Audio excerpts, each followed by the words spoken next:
Please join me in welcoming Mr. Joshua Mike Bamiloye!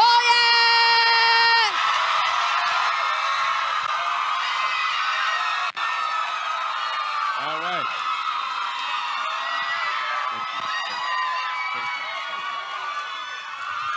Thank you.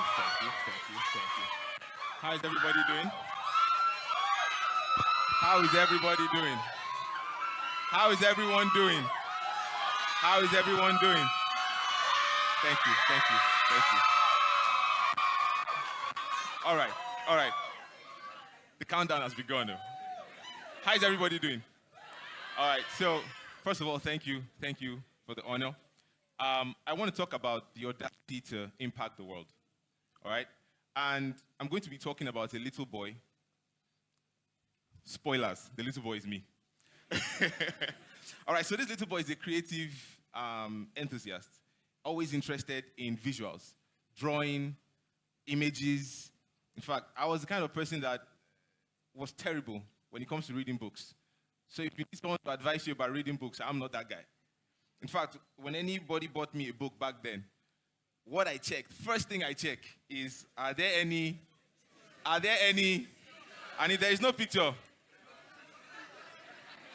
So, and then if there are certain pictures, I would read just to get to the next picture. That was the kind of person I was.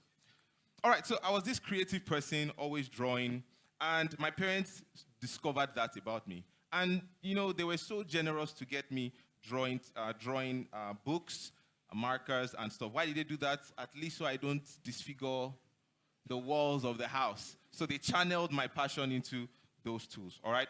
So I started off as a young mind, very, very imaginative, and I kept doing that.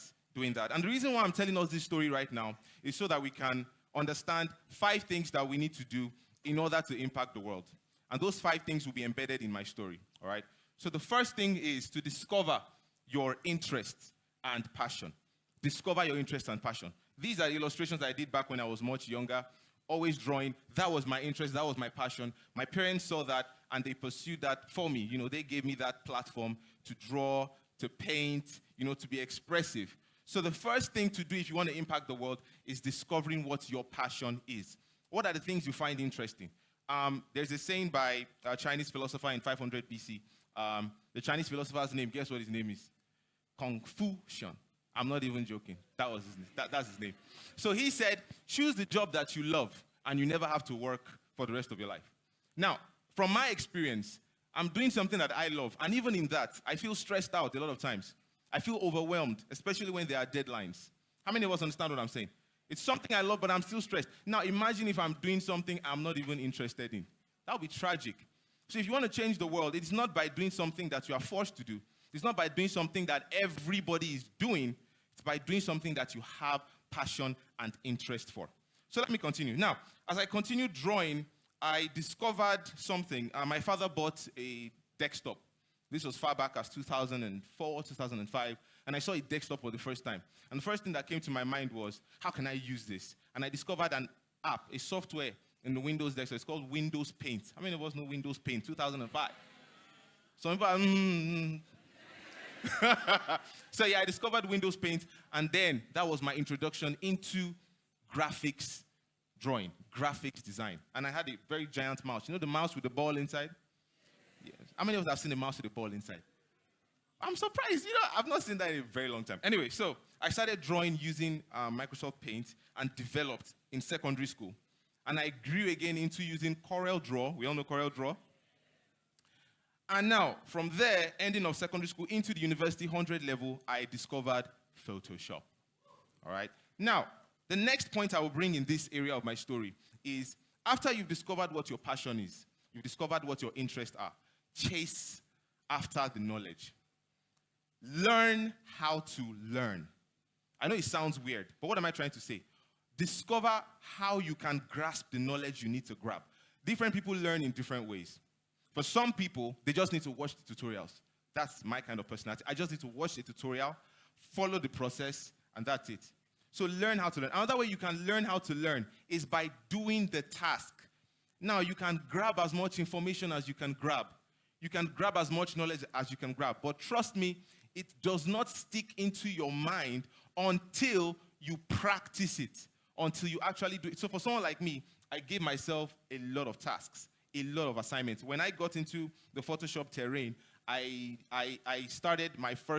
drew my first comic book, 30 pages, nine images per page, times 30. That was how many illustrations I needed to draw. Nobody gave me that job to do. Nobody said, J. Mike, you do this. I gave myself that job. So when I got to probably page 16, I would recline on the chair and say, God, who sent me? But then I would complete it. It was titled Joyride.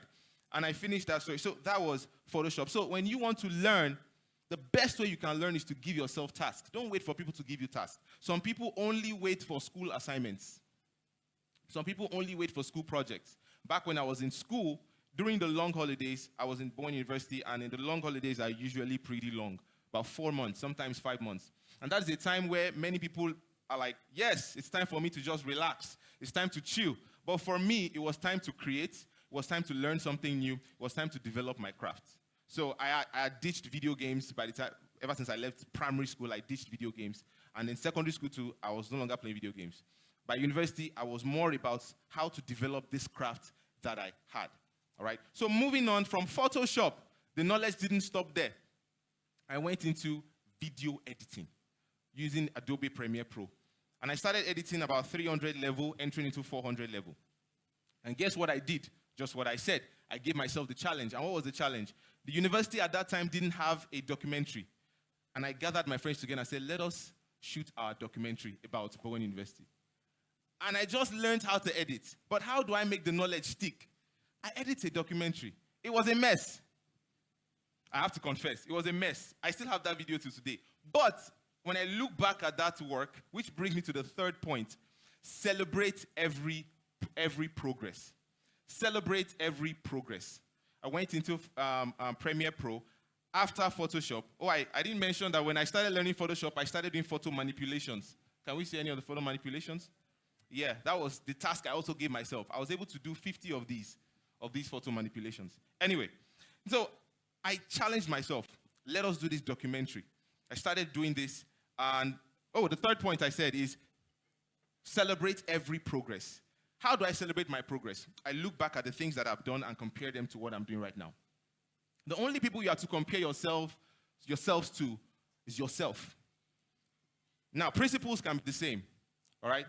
Rules of life can be the same. But you see, when it comes down to individual stories, when it comes down to individual stories in time, it is vastly different. Because I started video editing in secondary school doesn't mean that, in university, does not mean that if you don't start in university, you failed. That's not what it means. Everybody's story is different. The most important thing is the steps that you are taking and that you are making progress per time. All right? And so I learned Premiere Pro, and then the knowledge didn't stop there. When I finished university and I finished NYSC, a National Youth Service Corps, I went into the next level of editing, which is visual effects. Adobe After Effects. So I'm like, okay, I can edit now. So what if I want to manipulate this video? Before I was drawing, and now I want to manipulate drawings. Now I'm editing, now I want to manipulate videos. And so I learned After Effects. And then I started doing all sorts of things. Now, for After Effects, I started taking on projects that are in the ministry because I work in Mount Zion Film Production as the creative director. Thank you.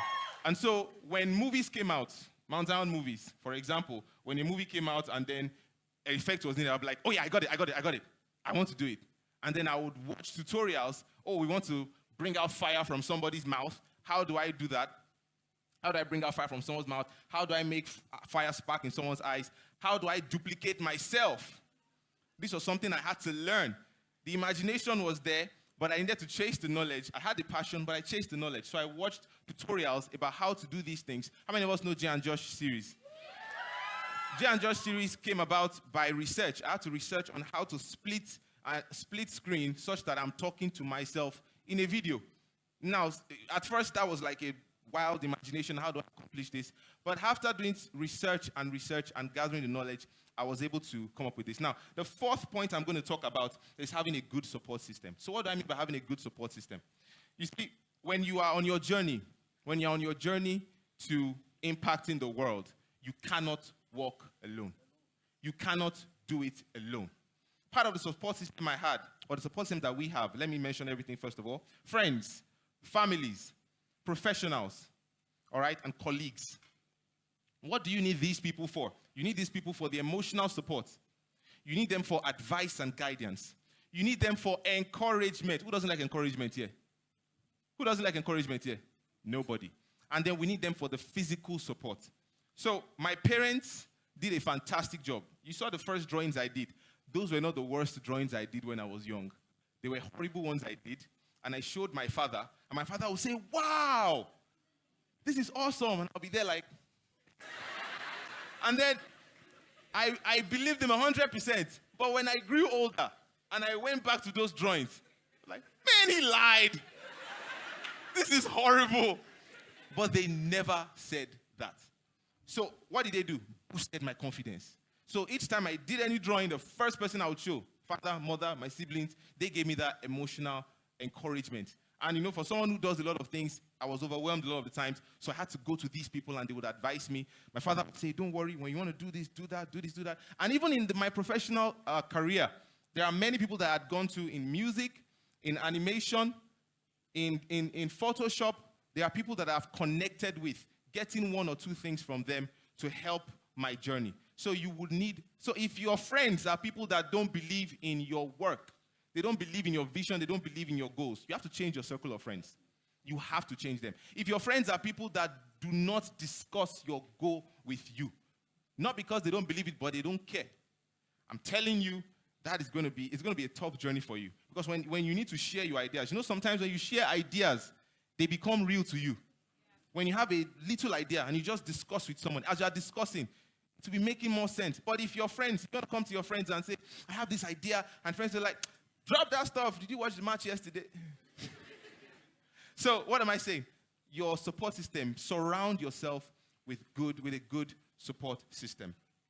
All right? And if I'm going to move on, after learning After Effects, the next vision I had, right, was animation. Animation to me was like the biggest mountain. Why? Because all the while that I was learning all of these things, I got to the point, I was researching on animation here and there, and I discovered that animation is no joke. Some people ask, oh, why don't we have so many animations in Africa? Why don't we have so many animations in Nigeria? From the research that I did, I discovered that, wow, the reason why these things are flourishing in developed countries is because there is a system that allows it to flourish. Do we actually have that system here? So, a normal brother like me should have said, we don't have that system here, right? Okay, fine, let's leave it. But then, audacity. The audacity. That yes, we don't have the system, but we're going to push. We're going to push. So, in 2021, I already had that idea in my heart that this animation, yes, several of the things I've been doing alone. I've been doing it by myself, but animation is not going to be alone. I'm going to have a team, support system, remember. And so, my friend called me and said, Joshua, I want us to come together. He wasn't a creative. But you see what I'm saying about friends? He wasn't a creative, but he knew I was a creative. And he said, let's come together to come up with an animation. And let's tackle some of the wrong morals that are out there. I'm like, fantastic. And he called me and about 4 other people. And I found another animator who was even better than I was. And we came together. And 2 years later, I learned about a particular software called Toon Boom Harmony. That software gave me the greatest headache of my life. You know, I broke up with that software. We came back together. It was a toxic relationship. But after about 2 years, we finally released the first episode of Jimmy Badro and the Curious Life of Jimmy Badro. And when I look at that first episode, it's about just a 15-minute episode. You can see it there. When I released it, I got to that point where I was like, wow, this is the mountain that I thought I was never going to climb. But the audacity. So the 5th point will be the God factor. And what is this God factor about? Now, it is okay as you are if you feel that you are inadequate, because I felt that way. You might feel that you don't have what it takes to actually take over the world. But even after you do all of these things, if you have good support system, if you have friends, if you have all of these things, you might still not be able to do it. But when you feel that way, I want you to tap into the higher power. You see, that God factor takes the ordinary effort and transforms it into something extraordinary. So as you are, in fact, some of you might feel like you're inadequate right now, but the fact that you are here listening to speeches from great people shows that you're on the right path. So I am not where I'm supposed to be. I'm not there yet, But I've changed my life, I'm changing my community, and I'm on the path to changing my world. So I want you to think about that craft that you have, that special talent that you have, that interest that you have. Take that step. Start with yourself. Develop yourself. Gather all the knowledge you can. And then when you get to that point where you feel you can't go any further, tap into the higher power, and you'll be on your right path to changing the world. Thank you.